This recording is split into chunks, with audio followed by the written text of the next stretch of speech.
प्रश्न आपके पास है, एक व्यक्ति ने एक वस्तु 25% हानि पर, तो 25% मतलब बचे में 100, क्या निकल के आएगा? 25 से कम 25 और 25 चौका 100। अब उसने बोला है 4 उसका क्रय मूल्य था, उसमें से एक हानि पर बेची, तो 4 में से एक गए, कितने बचे? तो ये बचे आपके पास, 4 में से एक गए तो 3, है ना। उसका मान कितना दे रखा है हानि का? 6750। तो एक का मान कितना निकल के आएगा? एक का मान निकल के आएगा आपका, 3 से काट दिया, 3 दूनी 6, 3 दूनी 6 और 3 5 है 15, 0। जब एक का मान ये आ गया, है ना, तो 4 का मान मतलब उसका क्रय मूल्य कितना होगा? तो 4 का मान निकाल लेते हैं हम, 4 से गुणा कर देंगे।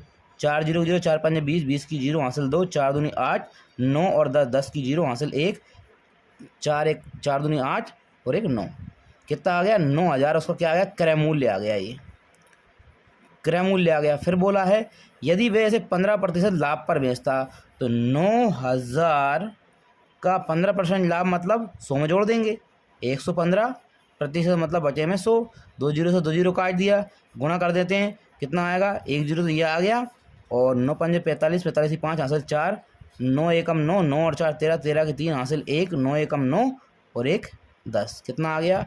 10,350। यही क्या आ गया इसका विक्रय मूल्य कितना होता? तो ये विक्रय मूल्य आ गया। यही आपके क्वेश्चन का आंसर है।